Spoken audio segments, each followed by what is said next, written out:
Nesta semana, o presidente Lula realizou a primeira viagem internacional após tomar posse. Ele escolheu a Argentina como o primeiro destino. Além de encontrar o presidente do país, Alberto Fernandes, ele também participou da cúpula que reúne chefes latino-americanos e caribenhos. Na Argentina, Lula disse que estuda um projeto de moeda comum com a Argentina, com a América do Sul também, para transações financeiras e comerciais. Ele também defendeu que o BNDES financie obras de um gasoduto para transportar gás natural da Argentina ao Brasil e anunciou que vai usar o Fundo de Garantia e Exportação para oferecer linhas de crédito de bancos privados e públicos para que importadores argentinos comprem produtos brasileiros. E mais, Lula também esteve nesta semana no Uruguai, onde ele encontrou o presidente do país, Lacalle Pou. Lula falou em acordo Mercosul e China, em uma sinalização de que não aprova as tratativas do Uruguai de tentar fechar um acordo bilateral com o país asiático. Após o encontro com Lula, o presidente uruguaio disse que haverá a criação de um grupo técnico para discutir este impasse, mas sinalizou que está disposto a flexibilizar o Mercosul e manter as negociações por um acordo com a China. Lula também disse que o acordo entre Mercosul e União Europeia é uma prioridade. A agenda da política externa de Lula, Mercosul, os planos para o BNDES com efeitos para o agro são tema do nosso painel no Hora H do Agro de hoje. Vamos receber os nossos convidados. Paulo Pozonoff, colunista da Gazeta do Povo. Paulo, seja muito bem-vindo. Obrigado, Keren. Olá, Leandro. Olá a todos. Prazer tê-lo conosco mais uma vez. Leandro Gílio, professor e pesquisador do INSPER Agro Global, seja muito bem-vindo. Obrigado, é um prazer para mim estar aqui com vocês. Da mesma forma. Vamos começar essa conversa porque a nossa audiência está super interessada em entender os impactos de todas essas questões na política externa que trazem repercussões ao agronegócio. Paulo, começo com você. O Lula sinalizou que a política externa do governo vai ser de aproximação com o Mercosul. Essa lógica é boa ou é ruim para a economia brasileira? Que efeitos você estima? Não, há muito tempo, Keren, eu venho dizendo que o Mercosul é uma âncora, né, que mantém o Brasil não exatamente parado, mas ali se arrastando mesmo nesse oceano todo aí do comércio internacional. É um grande entrave. Existem aí questões ideológicas de fundo, até para a criação desse Mercosul lá atrás, mas eu sou mais ali do time do presidente do Uruguai, que é alguém que está preocupado com os interesses do país, que vê o Mercosul como um entrave muitas vezes e que decidiu ter os interesses do país como prioridade. Veja só que essa confusão toda, né, sobre a moeda comum, logo no fim de semana anterior, se falava muito sobre isso, se discutiu muito isso, esse anúncio feito meio que atropeladamente aí pelo Lula, também, obviamente, o Alberto Fernandes encampando essa ideia absolutamente esdrúxula. E no domingo mesmo eu fui pesquisar, né, o que os jornais argentinos tinham a dizer sobre isso, como isso impacta aí o comércio entre os dois países, como isso impacta, de repente, o agronegócio. E foi muito difícil encontrar uma notícia sobre isso. Porque isso revela o quê? Que tem um valor, essa declaração toda, esse anúncio de um estudo sobre a moeda comum, tem um valor ali eleitoral para Alberto Fernandes, mas eu acho muito difícil que isso venha a se tornar uma realidade. E mesmo se vier a se tornar uma realidade, Kelly, acho que é muito bom explicar para as pessoas que não é um euro, né? Não é uma moeda comum, o real não vai acabar, o peso não vai acabar. A ideia ali é uma moeda para ser usada tecnicamente no comércio entre os dois países. Então, assim, não afeta tão diretamente a nossa vida. Eu não acredito que essa ideia vá sair, eu não vou nem falar do papel, mas acho que dos delírios do Lula, que tem esse delírio aí de criar uma espécie de união das repúblicas socialistas latino-americanas. Mas, assim, tranquilizando um pouco até o público aqui do programa, eu não acredito que isso vá afetar a vida tão diretamente num curto prazo. Muito bem, então eu vou escolher duas palavras aqui, se você me permite. Você usou a palavra âncora para definir Mercosul, no sentido de algo que puxa para baixo, e apontou que o Uruguai é que está tomando a decisão correta de tentar, de maneira individual, criar acordos bilaterais, a exemplo do que tenta fazer com a China, e disse ainda que esse plano da criação de uma moeda comum, que não é uma moeda única, é uma moeda comum, tem poucas chances de prosperar. Podemos seguir a partir daí? Claro. Perfeito. Aí eu vou para você, Leandro. A América Latina, agora a gente olhando um pouco mais para agro, né? A partir dessa análise do Paulo, quero saber se você concorda ou não e avançar. A América Latina ela tem perdido espaço na nossa pauta exportadora do agro. Para o nosso negócio agrícola, qual é o efeito dessa aproximação com a Argentina, na sua visão? Olha, primeiramente eu acho assim, como você já citou, né, a América Latina cada vez mais vem perdendo espaço, né, hoje em dia já chegou a representar aí quase 15% aí das nossas exportações no agronegócio, hoje em dia representa aí 9%, a Argentina em si representa 1%, né, a gente acaba importando algumas coisas deles, né, na Argentina a gente importa bastante trigo, alguns outros produtos, né, então não são países muito relevantes em termos de exportação para o agronegócio, como justamente o Paulo até citou aí que ele encontrou pouca relação do agronegócio com essa aproximação, né, do Mercosul a mais aí, porque justamente são países aí que eles perdem peso e vêm perdendo relevância ao longo do tempo. O impacto aí justamente dessa visita, né, do Lula nos países, justamente ele tenta aí reforçar esse bloco que vem estando parado há algum tempo, né, alguns países vêm tentando furar justamente a tarifa externa comum, né, como por exemplo agora o Uruguai, numa tentativa de criar aí um acordo bilateral aí com a China. E justamente, né, tem toda essa questão de que o Mercosul ele acaba ancorando, né, acordos comerciais, acaba dificultando esses acordos prosperarem justamente pelo acordo entre países, né. Isso acaba sendo complicado numa era justamente que os países fazem cada vez mais acordos bilaterais, né, então isso acaba complicando, às vezes, a competitividade aí de produtos, né, a gente tem que muito mais trabalhar aí com preço e produtividade, né. Então, eu acho que assim, acaba tendo, o que foi anunciado até então, acaba tendo um impacto bastante nulo. Essa questão da moeda única é uma questão que vai ser muito discutida ainda, isso daí a curto prazo, médio prazo, a gente não vê nenhuma mudança. Então, assim, pelo que foi discutido, a gente não vê um grande impacto em si.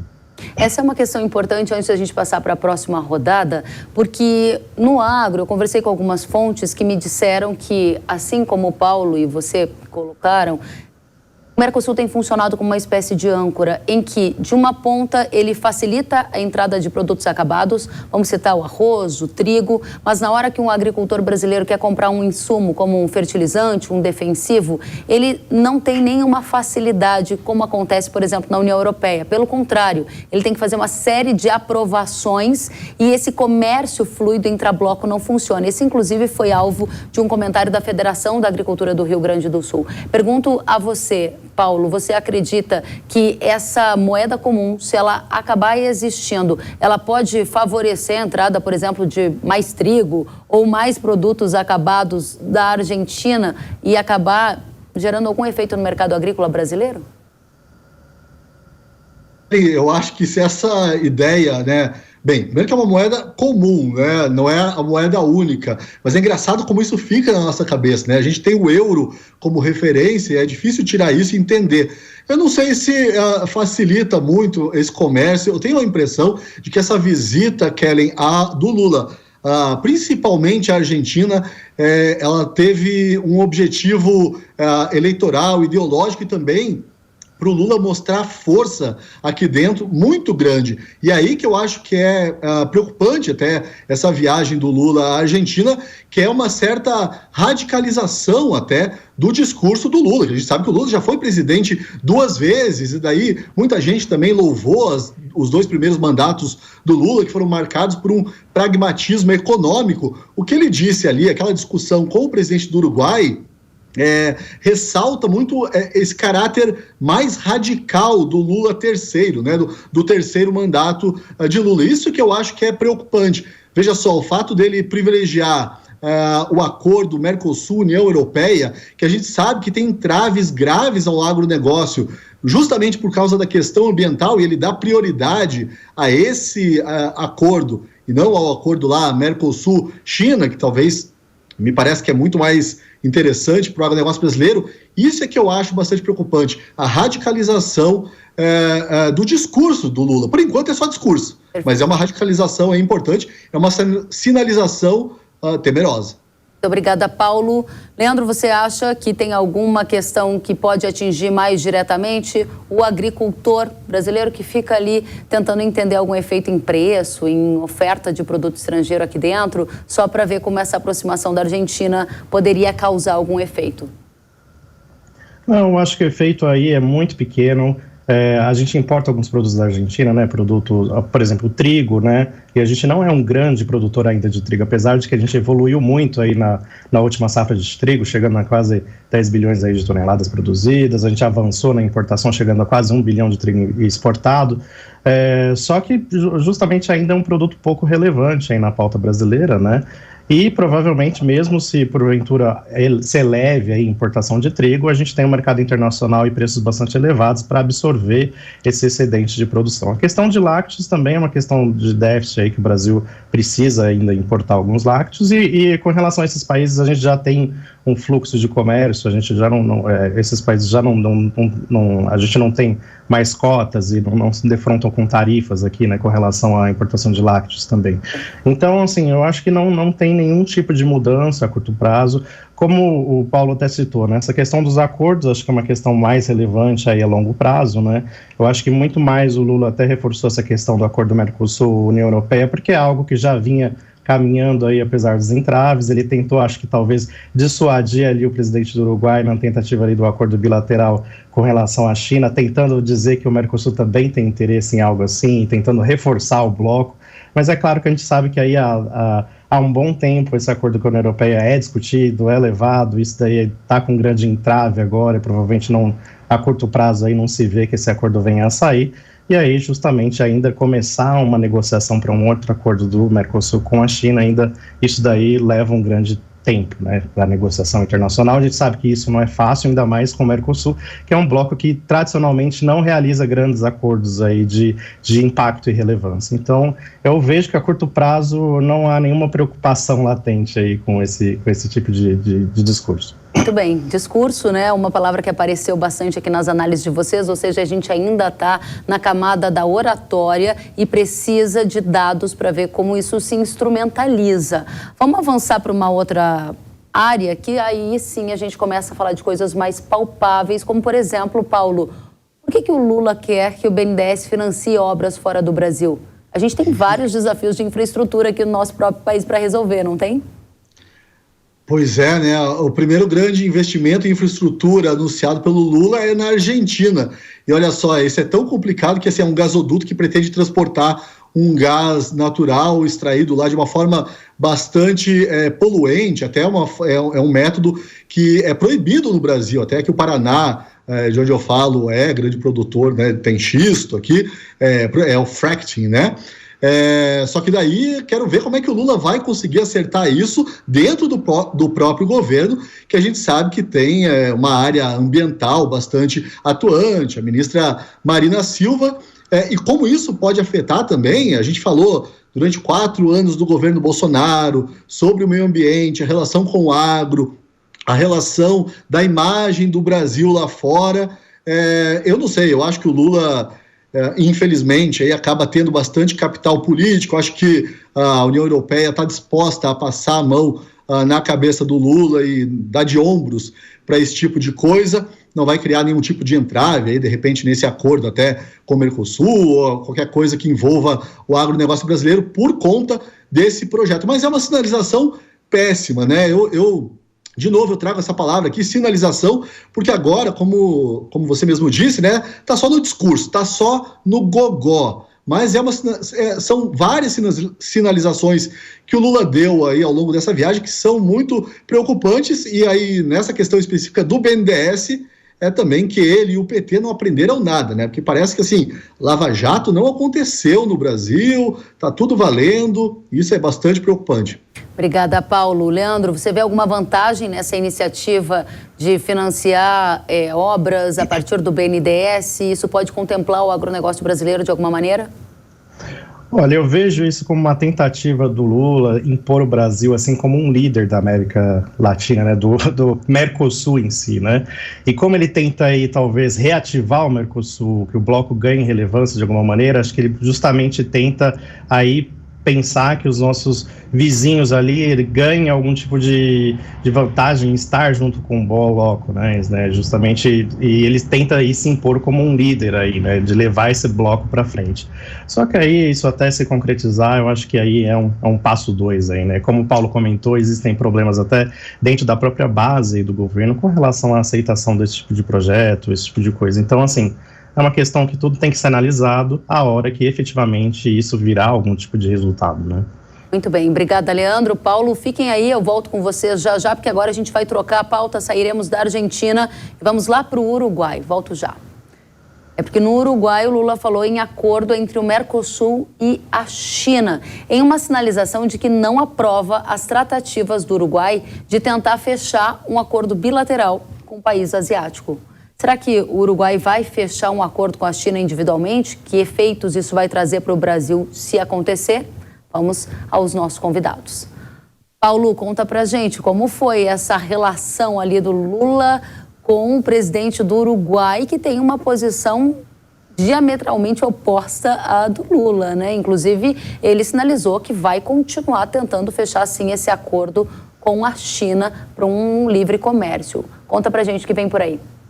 Não, o presidente do Uruguai está mais do que certo, né? Ele está ali pensando no seu país, no seu povo. Achei interessante, né, que o Leandro falou que o Lula está tentando ser um líder aí do Mercosul. Fiquei pensando, né, que sonho pequeno, né? Ser sonho aqui, ser líder do Mercosul. Acho que primeiro o Lula tem que se preocupar em ser líder do Brasil, se ele tem capacidade para isso, e aí cuidar dos nossos interesses, né? A gente não pode esquecer, Kellen, que o Lula, durante a campanha eleitoral, chegou a chamar o agronegócio de fascista, o produtor brasileiro de fascista. E logo aí na montagem do seu governo, ele tratou de dividir essa questão agrária. O que a gente tem hoje, por exemplo, a situação que a gente tem hoje é um ministério que olha muito para o grande produtor e um outro ministério que olha ali para produção familiar, aquela coisa vegana, sei lá, orgânica e tal. E no meio disso ele acaba deixando boa parte dos produtores, dos pequenos e médios produtores brasileiros, desassistido. Então, eu acho que, em vez de ele estar aí querendo ser um líder do Mercosul, ele devia estar se preocupando mais com ser líder aqui de 200 milhões de brasileiros, mais de 200 milhões de brasileiros, metade dos quais não votou nele, mas, obviamente, que a gente espera que ele não acabe prejudicando, né? Ou pelo menos metade do Brasil. Muito bem, Paulo. Leandro, que efeitos o agro sentirá de um acordo bilateral se for fechado entre a China e o Uruguai? Você acha que tem algum efeito aqui para o Brasil, para o agro do Brasil? Olha, o Uruguai, ele deve mesmo tentar fechar alguns acordos, até porque o Uruguai é muito mais dependente de importação, né? É um país pequeno, com produções às vezes limitadas, né, em termos de produtos e indústrias, né? Então, assim, fechar um acordo com a China seria muito interessante, inclusive para nós, né? A China é nosso principal parceiro comercial, aí mais de 30% das nossas exportações do agro vão para a China. Agora, se o Uruguai, porventura, venha fechar algum acordo, que talvez não ocorra justamente por essa pressão aí do Mercosul, digamos assim, né? Não creio que exista um grande problema aqui para o Brasil, até porque o Uruguai não é um grande competidor nosso nas principais commodities que a gente exporta para a China em si, né? Então, a China compra principalmente soja aqui do Brasil, né? O Uruguai não tem uma capacidade de ser um grande concorrente do Brasil, inclusive a gente vive aí um momento que, na verdade, as commodities faltam no mercado, né? Então, eu não acho que venha a ter um grande impacto aqui sobre o agro brasileiro. É claro, né, que existe a questão da união aqui, né, do Mercosul, a união de tarifas e tudo mais, então existe aquela grande preocupação de eventualmente existir alguma coisa de triangulação, um desrespeito à regra de origem dos produtos, né, com relação aos produtos que venham eventualmente a ser ali exportados do Uruguai no futuro, como a possibilidade de um acordo desse tipo. Mas é claro que isso pode ser bem avaliado e até fiscalizado aí posteriormente, né.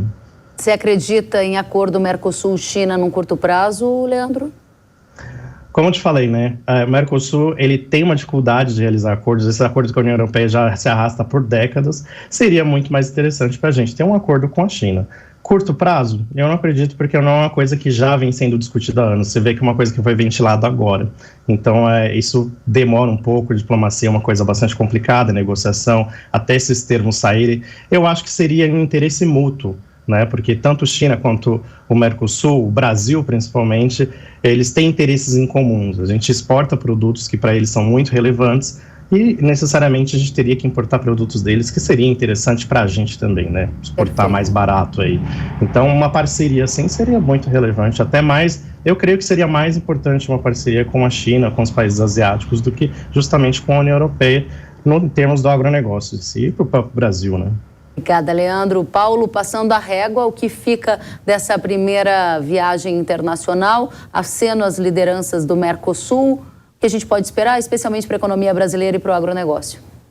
O que eu vou insistir aqui é na radicalização do discurso.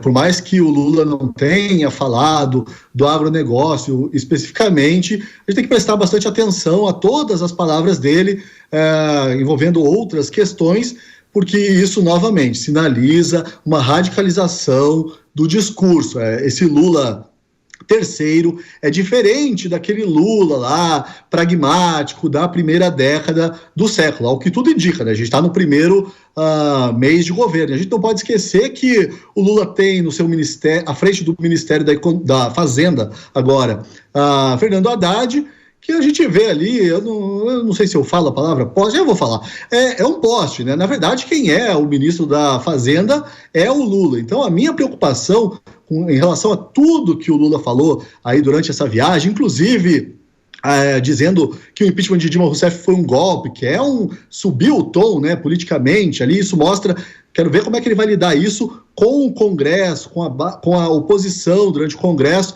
Então, tudo isso acaba respingando muito no agronegócio, porque a gente sabe que Lula e agronegócio, eu não vou dizer que eles são assim, água e azeite, que não se misturam, mas a gente sabe que tem uma certa dificuldade ali de entendimento entre esses dois mundos. Muito obrigada, Paulo. Leandro, passando a régua, o que fica dessas primeiras viagens internacionais, política externa, o que é oportunidade e o que é desafio para o agro? Olha, eu acho que assim, política externa, o Brasil precisa de maior receptividade aí dentro dos outros países, né? Porque a gente ainda tem essa necessidade de abrir mercados e realização de acordos, né? Como o Paulo e eu até comentamos assim, por vezes o Mercosul às vezes cria algumas travas, né? Mas pelo menos essa tentativa aí do Mercosul ter algum tipo de flexibilização, uma tentativa de talvez começar a ventilar um acordo com a China, isso para mim já é algum tipo de mudança de rumo, né? Pensando aí numa alternativa um pouco mais positiva. O que foi dito até agora, eu acho que tem baixíssimo impacto, eu não vejo nenhum impacto a curto prazo no agro brasileiro, eu acho que as exportações aí não vão ser impactadas por possíveis acordos ali com nossos países, ali Uruguai, Argentina, países do Mercosul. Acho que esses países têm cada vez representado menos e não é o principal foco do mercado brasileiro com relação ao agronegócio. Eu acho que isso vai ter pouco impacto a curto prazo. Então, assim, eu não vejo nenhuma mudança significativa e que venha ter um impacto de mercado ainda. Muito bom recebê-los aqui. Paulo Pousonoff, colunista da Gazeta do Povo. Volte sempre, é um prazer tê-lo no Hora H do Agro. Leandro Gílio, professor e pesquisador do INSPER Global Agro. Da mesma forma, uma satisfação tê-lo aqui. Voltem sempre, a gente gosta muito de ouvir as opiniões de vocês. Até a próxima. Obrigado. Até a próxima, um abraço.